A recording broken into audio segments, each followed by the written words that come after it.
Theme writing নিয়ে আমরা যারা অনেক বেশি প্যারা খাচ্ছি, সো তাদের জন্য আমরা আজকে মোস্ট ইম্পোর্টেন্ট একটা পোয়েমের থিম আলোচনা করতে যাচ্ছি। সো তুমি যদি এইচএসসি পরীক্ষায় থিম রাইটিং এর উপরে ৮ এ ৮ এনশিওর করতে চাও এবং ৮ ভিডিওটা স্কিপ করে যদি তুমি ৮ নাম্বার মিস করতে না চাও, তাহলে এই ভিডিওটা তোমার জন্য। অর্থাৎ এই ভিডিওতে আমরা খুবই ইম্পোর্টেন্ট একটা পোয়েম আলোচনা করতে যাচ্ছি, যেটা হচ্ছে 'দোজ উইন্টার সানডেজ', যেটা হচ্ছে রবার্ট হায়দানের লেখা এবং ইউনিট 8 লেসন 2 এর একটা ইম্পর্টেন্ট পোয়েম। সো এইটার থিম আমরা পড়বো এবং পোয়েমটা পড়ার চেষ্টা করব। সো ক্লাসটা যদি তুমি শুরু থেকে শেষ পর্যন্ত দেখো, তুমি ইনশাল্লাহ এই পোয়েমটা যদি আসে তুমি ৮ এ ৮ এনশিওর করতে যাচ্ছ। সো চলো ক্লাসটা শুরু করা যাক। এই পোয়েমটার আমরা একদম শুরু থেকে পড়ার চেষ্টা করব। সেটা হচ্ছে 'those winter Sundays' by Robert Hayden. আমরা সবাই একটা জিনিস জানি, সেটা হচ্ছে আ সেটা হচ্ছে আমাদের দেশে অর্থাৎ বাংলাদেশে আমরা হচ্ছে আ হলিডে হচ্ছে আমাদের শুক্রবারে। কি বারে? আমাদের হচ্ছে হলিডে শুক্রবার হচ্ছে আমাদের ছুটির দিন। অর্থাৎ ফ্রাইডে, হ্যাঁ? শুক্রবার অথবা ফ্রাইডে। কিন্তু অন্যান্য দেশগুলাতে অর্থাৎ ভারত বা ওয়েস্টার্ন যে কান্ট্রি গুলো আছে ইন্টারন্যাশনালি, সাধারণত রবিবার হচ্ছে ছুটির দিন হিসেবে ওদের থাকে। তো এখানে আমরা যেটা পড়বো 'দোজ উইন্টার সানডেজ', অর্থাৎ এখানে কবি বা যিনি লেখক তিনি হচ্ছে তার ছোটবেলার যে আ রবিবারগুলো আছে, ছুটির দিনগুলো আছে সেগুলার হচ্ছে স্মৃতিচারণ করতেছে। ওকে, তো আমরা একটু পড়ার চেষ্টা করব। ১ম এ বলতেছে, "Sundays to my father got up early". আচ্ছা, সানডেজ টু বলতে আসলে কি বোঝায়? সানডেজ টু, আচ্ছা, সানডেজ টু মানে হচ্ছে রবিবারেও আমরা আমরা অনেক সময় বলি কি সানডেজ টু মানে হচ্ছে রবিবারেও। আমরা অনেক সময় বলি না, হাউ আর ইউ? হ্যাঁ? আর how are you? Okay, I am fine. I am fine. And you? And you? তখন আমরা কি বলি? I am fine too. এই যে টু, আমিও ভালো আছি। ঠিক আছে? তো এইটা যখন একটা কোনো কিছুকে পুনরাবৃত্তি করা বোঝায়, যেমন আমিও ভালো আছি। এই টাইপের কোনো কিছু বা মানে অ্যাকসেন্ট এর জন্য আমরা হচ্ছে টু ইউজ করি। তাহলে সানডেজ টু, রবিবারেও my father got up early, অর্থাৎ অন্যান্য দিনেও আর্লিতে ওঠে, এমনকি রবিবারেও আর্লিতে ওঠে। তাহলে সানডেজ টু, রবিবারেও my father got up early, আমার বাবা আ তাড়াতাড়ি ঘুম থেকে উঠে। গট আপ আর্লি, তাড়াতাড়ি সকাল, সকাল ঘুম থেকে উঠে। অ্যান্ড এবং put his clothes in in the blue black cold. আচ্ছা, ব্লু ব্লাক মানে হচ্ছে নীলাভ কালো। ব্লু ব্লাক মানে হচ্ছে নীলাভ কালো, হ্যাঁ? নীলাভ কালো। নীলাভ কালো কোল্ড। আচ্ছা, এখানে নীলাভ কালো কোল্ড বলতে বোঝাইছে মেইনলি সকালের সকালের যে এনভায়রনমেন্টটা শীতকালে, তখন হচ্ছে দেখা যায় মানে কুয়াশা থাকে। তারপরে হচ্ছে মানে একটু আ মানে চারিদিকে কুয়াশা, এরপরে হচ্ছে অন্ধকার, ঠিক আছে? মানে এই সকালবেলা যখন আলো ফোটে আরকি, ওই টাইমের ইয়াটাকে একদম ভোরে যখন হচ্ছে নীলাভ মানে আ নীল টাইপের নীলচে একটা কেমন জানি ধোঁয়াশা যে এনভায়রনমেন্ট, সেটা হচ্ছে এখানে বুঝাইছে। তাহলে পুট হিজ ক্লথস, তার জামা পরিধান করে, on in the blue black cold মানে হচ্ছে এখানে ব্লু ব্লাক কোল্ড বলতে সকালের যে ঠান্ডা, মানে এত বেশি ঠান্ডা পড়ে যে মানে ওই এনভায়রনমেন্টে খুবই ঠান্ডার মধ্যে হচ্ছে খুবই ঠান্ডা, মানে সকালের খুব ঠান্ডা বোঝানোর জন্য হচ্ছে এখানে ব্লু ব্লাক কোটটাকে বোঝানো হয়েছে। মানে সকালের নীলাভ কালো ঠান্ডায়, অর্থাৎ সকালের খুবই ঠান্ডা পরিবেশ, এটা বোঝানোর জন্য। তাহলে পুট হিজ ক্লথ, তার জামা পরিধান করে, on in the blue black co a cold, তার মানে হচ্ছে নীলাভ কালো ঠান্ডার মধ্যে, অর্থাৎ খুবই ঠান্ডার মধ্যে। দেন তখন then with cracked hands, cracked hands মানে হচ্ছে ভাঙা হাত। ক্র্যাকড হ্যান্ডস মানে হচ্ছে ভাঙা হাত। ওকে? তার মানে হচ্ছে ভাঙা হাত। হ্যাঁ? ভাঙা হাত। আচ্ছা, cracked hands that aged, aged মানে হচ্ছে উই মানে সকালে জামা পরে, দেন উইথ ক্র্যাকড হ্যান্ডস ভাঙা হাতে, দ্যাট এজড যেটা হচ্ছে কি করতো, যেটা ব্যথা করতো। এজড মানে হচ্ছে ব্যথা, এজ মানে হচ্ছে ব্যথা, অর্থাৎ যেটা ব্যথা করতো। From labour in the weekday weather made. আচ্ছা, from labour in the weekday, weekday মানে হচ্ছে কর্মদিন, ঠিক আছে, উইকডে মানে হচ্ছে কর্মদিনে, ঠিক আছে। আচ্ছা, বলতেছে কি from labour in the weekday weather made, অর্থাৎ আহ কর্মদিনে, অর্থাৎ যে দিনগুলোতে উনি হচ্ছে কারখানায় কাজ করতেন, ওই কারখানার কাজের সময় বা কাজের দিনে তার হাতটা হচ্ছে কি হয়ে যেত, মানে ফেটে যেত। এত বেশি উনি পরিশ্রম করতেন, তার হাতটা হচ্ছে ফেটে যেত, এবং যেটা হচ্ছে যন্ত্রণায় হচ্ছে কি করত, ব্যথা করত। From labour in the weekday wither made, অর্থাৎ এই যে কাজ করতে করতে যে এনভায়রনমেন্টটা তৈরি হয়ে গেছে, উনি কাজ করতে করতে যে অবস্থাটা তৈরি হয়ে গেছে, সেখান থেকে হচ্ছে ওনার হাতে প্রচন্ড পরিমাণ ব্যথা করতো, এবং হচ্ছে মানে ফেটে যেত, এবং এটা যথেষ্ট পরিমাণ প্রচন্ড পরিমাণ ব্যথা করতো। Okay, banked fires blaze, no one ever thank him. আচ্ছা, banked fire blaze, banked fire blaze মানে হচ্ছে সকালের নিভু নিভু আলো, যেটা মানে চুলার নিভু নিভু যে আলোটা থাকে, সেটাকে হচ্ছে তিনি জ্বালিয়ে তুলতেন, বা বেশি করে জ্বালিয়ে তুলতেন, বা দাও দাও করে জ্বালিয়ে তোলা, ঠিক আছে। তিনি হচ্ছে তাহলে ব্যাংড ফায়ার্স ব্লেজ, অর্থাৎ নিভু নিভু আলো জ্বালিয়ে তোলা। হ্যাঁ, নিভু নিভু আলো জ্বালিয়ে তোলা, এটা মানে হচ্ছে নিভু নিভু আলো, নিভু নিভু আলো জ্বালিয়ে তোলা, জ্বালিয়ে তোলা। ওকে, নিভু নিভু আলো জ্বালিয়ে তোলা। আচ্ছা, নো ওয়ান এভার থ্যাঙ্কড হিম, নো ওয়ান কেউ, এভার থ্যাঙ্কড হিম তাকে কখনো আমরা কি করে নাই, মানে এই যে তিনি সকালে ঘুম থেকে উঠতেন যথেষ্ট ঠান্ডায়, এই যে ব্লু ব্ল্যাক কোট মানে হচ্ছে প্রচন্ড শীতের মধ্যে তিনি তার জামা পরিধান করতেন, দেন উইথ ক্র্যাকড হ্যান্ডস, তার যে ফাটা হাত, যেটা যন্ত্রণায় খুবই ব্যথা করত, এবং এটা দিয়ে হচ্ছে মানে অন্যান্য কাজের দিনে হচ্ছে কাজ করতে করতে তার হাত ফেটে যেত, এবং এই ফাটা হাতে হচ্ছে যথেষ্ট পরিমাণ ব্যথা করতো। এই হাত দিয়ে হচ্ছে তিনি সকালে ঘুম থেকে উঠতেন, এবং হচ্ছে কি ব্যাংক ফায়ার্স ব্লেজ, এবং সকালের চুলার যে নিভু নিভু আলো থাকে, সেই আলোটাকে তিনি হচ্ছে কি করতেন, জ্বালিয়ে তুলতেন।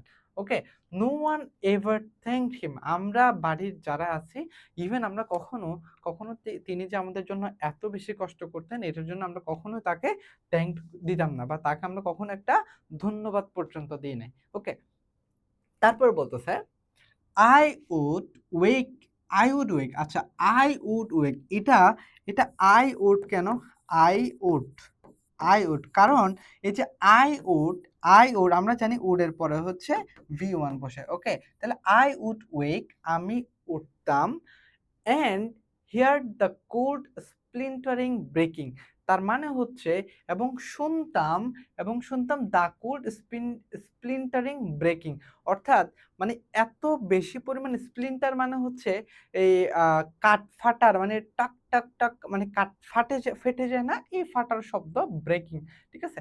মানে হচ্ছে এত বেশি পরিমাণ ঠান্ডা পড়তো, মানে হচ্ছে আই উড ওয়েক, তিনি উঠতেন, অ্যান্ড হিয়ার এবং শুনতেন, কি শুনতেন, মানে হচ্ছে ঠান্ডায় মানে গাছ ফেটে যাচ্ছে, ঠান্ডায় গাছ ফেটে যাচ্ছে, এটার শব্দ হচ্ছে তিনি কি করতেন, তিনি এটা শুনতেন। When the rooms were warm, যখন দ্য রুমস ওয়ার ওয়ার্ম, যখন রুম হচ্ছে কি হইতো, উষ্ণ হইতো, ওয়ার্ম মানে হচ্ছে উষ্ণ। ওকে, যখন রুম উষ্ণ হইতো, হি উড কল, তিনি হচ্ছে কি করতেন, তিনি ডাকতেন, হি উড কল, তিনি ডাকতেন। আচ্ছা, অ্যান্ড এবং slowly I would rise and dress, এবং স্লোলি অর্থাৎ ধীরে ধীরে, স্লোলি আই উড রাইস, আমি উঠতাম, অ্যান্ড ড্রেস এবং হচ্ছে জামা পরিধান করতাম, fearing the chronic angers of that house. আচ্ছা, ফিয়ারিং মানে হচ্ছে ভয় পেয়ে, ফিয়ারিং মানে হচ্ছে ভয় পেয়ে, দা ক্রনিক, ক্রনিক মানে হচ্ছে আমার দীর্ঘদিনের, ক্রনিক অ্যাঙ্গার্স মানে হচ্ছে রাগ, অফ দ্যাট হাউস অর্থাৎ এখানে বুঝাইছে মানে বাড়ির রাগ না। বাট এখানে বুঝাইছে হচ্ছে দীর্ঘদিন ধরে বাড়িতে যে ভয়ের আ একটা কেমন জানি দীর্ঘদিনের বাড়িতে জমে থাকা যে রাগ, অর্থাৎ মানে বাসার পরিবেশটা এমন ছিল যে কেউ কারো সাথে কথা বলত না, কারো সাথে কোনো ইন্টারেকশন নাই। বাবা বাবার মতো, ছেলে ছেলের মতো। বাবা হচ্ছে ছেলেদের সাথে তেমন একটু কথা বলতেন না। বাট তিনি হচ্ছে অনেক বেশি কাজ করতেন। মানে ছেলেদের যত্ন নিতেন। এই যে সকালে ঘুম থেকে উঠে যেতেন, রুম গরম করতেন। যেহেতু আমরা জানি আ যে ওয়েস্টার্ন কান্ট্রি গুলো আছে ওইগুলোতে হচ্ছে অনেক বেশি ঠান্ডা পড়ে। ইভেন ঠান্ডা পড়ে বলতে কিরকম? যে তাদের যে থাকার জায়গা আছে, ঘর আছে এখানে হচ্ছে চারপাশে বরফ হয়ে যায় একবারে ঠান্ডা পড়ে। ঠিক আছে? তো এই যে fearing the chronic angers of that house তার মানে হচ্ছে ওই ঘরের যে যে রাগান্বিত পরিবেশটা আছে, অর্থাৎ কারো মানে গাম্ভীর্য যে পরিবেশ ঘরের, সেটাকে হচ্ছে সেটাকে ভয় পেয়ে হচ্ছে তিনি কি করতেন? আস্তে, আস্তে উঠতেন এবং হচ্ছে কি করতেন? ড্রেস পরতেন অথবা জামা পরিধান করতেন। বুঝতে পারছি?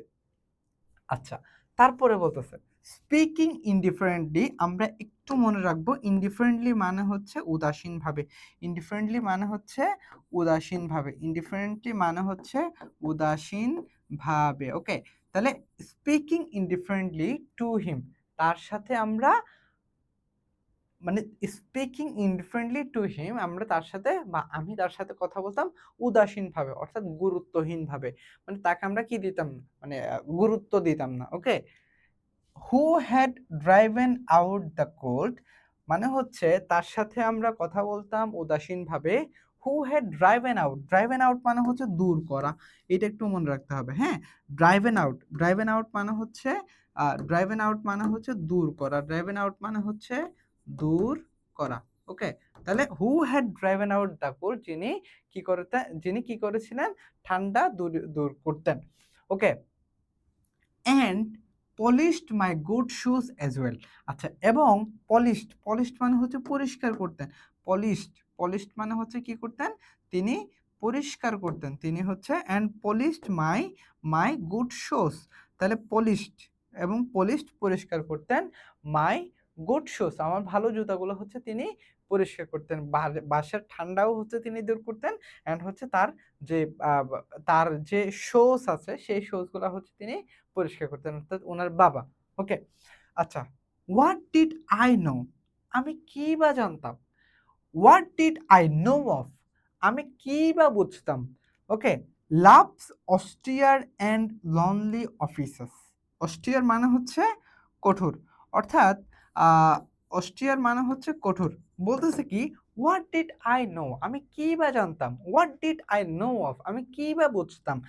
Loves austere and lonely offices lonely office loves austere বলতে হচ্ছে কঠোর ভালোবাসার কি বা আমি জানতাম, কি বা আমি বুঝতাম অ্যান্ড lonely offices বলতে বোঝাইছে তার বাবা যে একাকী এখানে যে আ মানে এককভাবে অর্থাৎ তিনি হচ্ছে এককভাবে একা সবার জন্য যে কাজ করে যাচ্ছে এবং তিনি হচ্ছে এই যে কঠোর মানুষের মানে যারা ফ্যামিলি মেম্বার্স আছে, বাবারা কি করেন? বাবারা হচ্ছে তাদের যে সন্তান আছে তাদেরকে হচ্ছে অনেক বেশি ভালোবাসে। কিন্তু এই যে বাবারা নীরবে আমাদের জন্য কাজ করে যান, একাকী কাজ করে যান, এটা কবি কি বা বুঝতে পারত? কবি যখন ছোট ছিল তখন হচ্ছে এই যে সকালবেলা ঘুম থেকে উঠে হচ্ছে তিন আ তা উনার বাবা হচ্ছে ঘর গরম করতেন। তারপর হচ্ছে যখন ঘর উষ্ণ হয়ে যেত তখন হচ্ছে তিনি সবাইকে ডাকতেন। ছেলের হচ্ছে কি করতেন জুতা পরিষ্কার করে দিত। তারপরে হচ্ছে বাসার যে ঠান্ডা আছে সেটা দূর করত। কিন্তু কবি বলতেছে, "হোয়াট ডিড আই নো?" আমি এই যে এই বাবার কঠোর ভালোবাসা, সন্তানদের প্রতি কঠোর ভালোবাসা, এটা আমি কি বা বুঝতাম? এবং হচ্ছে "what did I know of?" আমি কি বা জানতাম, আমি কি বা বুঝতাম? অ্যান্ড লাভস অস্টিয়ার এবং কঠোর ভালোবাসা যে অ্যান্ড লনলি অফিসেস অর্থাৎ হচ্ছে একাকী এই যে আ নিজে সবাইকে ভালোবেসে যাওয়া। এই যে বাবারা ভালোবেসে যেতেন, এটার আমি কি বা বুঝতাম? তখনও তো আমি ছোট ছিলাম। ঠিক আছে? এই জিনিসটা। অর্থাৎ এই কবিতাটা মেইনলি আমাদেরকে বোঝাইছে হচ্ছে আমাদের বাবারা যে উনারা অনেক বেশি কাজ করে সন্তানদের জন্য।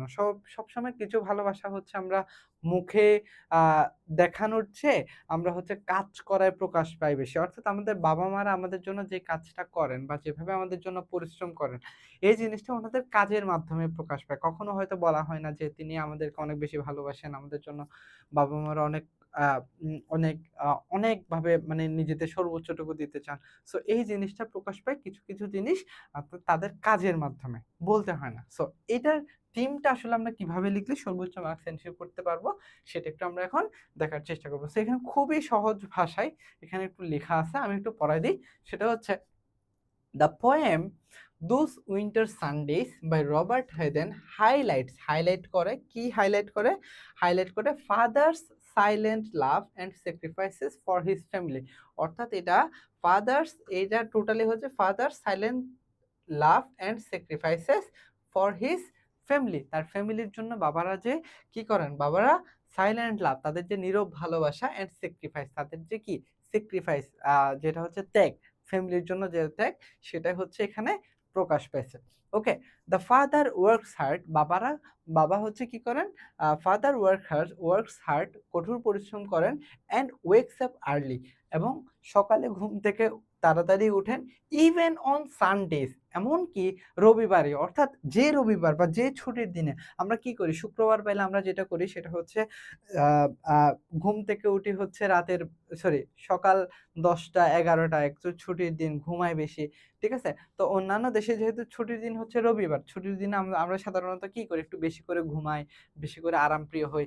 কিন্তু বাবারা কি করেন, বাবারা এমনকি কঠোর পরিশ্রম করেন, এবং যেই দিন ছুটির দিন সেদিনও তিনি হচ্ছে কি করে, খুব সকালে ঘুম থেকে উঠে তার মানে কি wakes up early even on Sundays to keep the house warm, অর্থাৎ to keep the house warm অর্থাৎ ঘরকে ঠান্ডা করার জন্য ইভেন তিনি হচ্ছে সকালে ঘুম থেকে উঠে হচ্ছে ঘরকে ঠান্ডা করার জন্য তারা বাবা হচ্ছে উঠে যায়। ঠিক আছে? তার যে স্যাক্রিফাইস ফ্যামিলির জন্য এই জিনিসটা এখানে আ কি হইছে মানে প্রকাশ পাইছে। Yet he receives no gratitude, even এই যে তিনি এত কষ্ট করেন আমাদের জন্য, এত কাজ করে যান, আমরা কিন্তু কখনোই আমাদের বাবাদের প্রতি কখনো কিন্তু গ্র্যাটিটিউড ফিল করি না। তাদের প্রতি আমরা কখনো কিন্তু যে আ এই যে কষ্ট করেন আমাদের জন্য সেটার জন্য আমরা কখনো কৃতজ্ঞতা প্রকাশ করি না।